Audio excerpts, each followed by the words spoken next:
Judge Ural Glanville's ex parte meeting continues to be a significant area of contention in the YSL RICO trial. Today, Glanville set a date for defense counsel to review a redacted transcript of the secret meeting that Glanville held with the prosecution and sworn witness Woody Copeland. Would like to be present. Yeah, you told me that already. Do you have any additional case law other than the United States Sixth and Georgia's Sixth Amendments? Georgia's Article 1, Section 1, Paragraph 12. I believe Mr. Williams, I need him there to review. At issue is Glanville's ruling that Attorney Brian Steele, representing Jeffrey Young Thug Williams, could be present at the hearing, but not Williams. Steele insisted that he needs his client present at the review of the transcript. Glanville was adamant that Williams could not participate in the meeting, but did ask Attorney Steele to provide case law indicating that Williams should be allowed in the meeting. And you all as lawyers are of course subject to the rules of professional responsibility. Third parties or your clients and other people are not. Okay, well, I oppose that objection. Glanville said that first the attorneys, both defense and prosecution, would review the transcripts for Brady and impeachment material, and then the parties could have a discussion about how to move forward. When the transcript is reviewed, the court's intention is to review everything for for Brady and/or impeachment.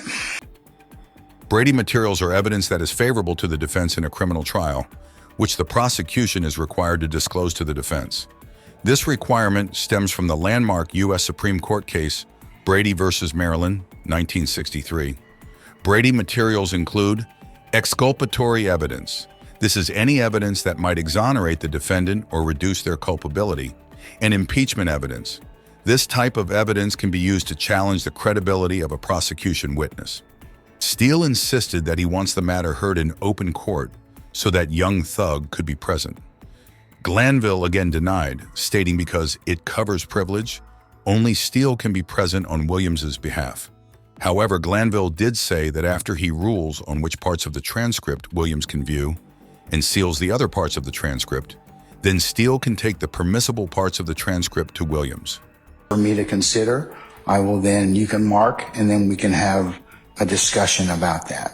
Okay, and I'd like it done in open court as well, in Mr. Williams' presence, of course, and in open court. Okay, I don't think he can do, until I identify it, Mr. Steele, and make rulings on it, he doesn't have the right to be present. You're the person that's present for him at that point in time because it covers privilege. It's just like if you had defects records, okay? You and Mr. Williams could not come to my chambers and review those records. You could, but he can't. Now, once I've ruled upon those, of course, I will copy whatever periods of the transcript, portions of the transcript that I believe are appropriate, and I will make other rulings in regards to sealing that particular portions which are not for any other review, and then you can take that to Mr. Williams, and all of you can talk about that. I understand. I know you've made an objection as to that, as to your client's presence, but for the privilege or for the in-camera review, he doesn't have the right to be there. I respectfully disagree, but I understand that we are in disagreement, but I'd also believe that it should be done in open court as well, and that's under Article 1 and okay. the first in the. I understand that. I agree with you about the open court. I understand about the open courtroom. I agree with you about the respective constitutional provisions. I disagree with you about the in-camera. That doesn't apply to an open courtroom.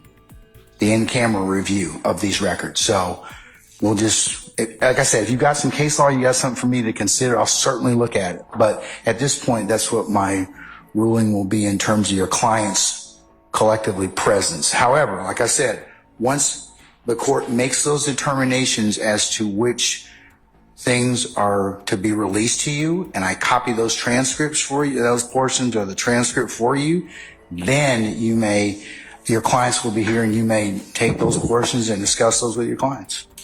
Okay, and then we will have the rest of whatever we have in open court. Okay? I understand the rule. Okay, all right. Like I said, if you have some case law you want me to look at something, I'll certainly look at it.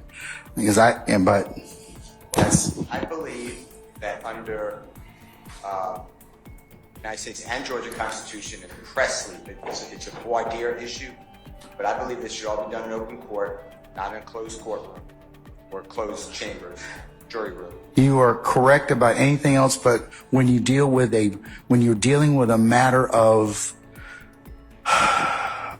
privilege and or depending upon the type of records you're reviewing, not everybody gets to see those. And that's where we disagree. That's not an open proceeding. That's a closed proceeding to decide whether or not what's going to be released. Again, I'm going to release to you what the court believes falls within the acceptable range categories of release. It may be the entire transcript. It might be portions of that transcript, but I'm going to listen to your argument about that.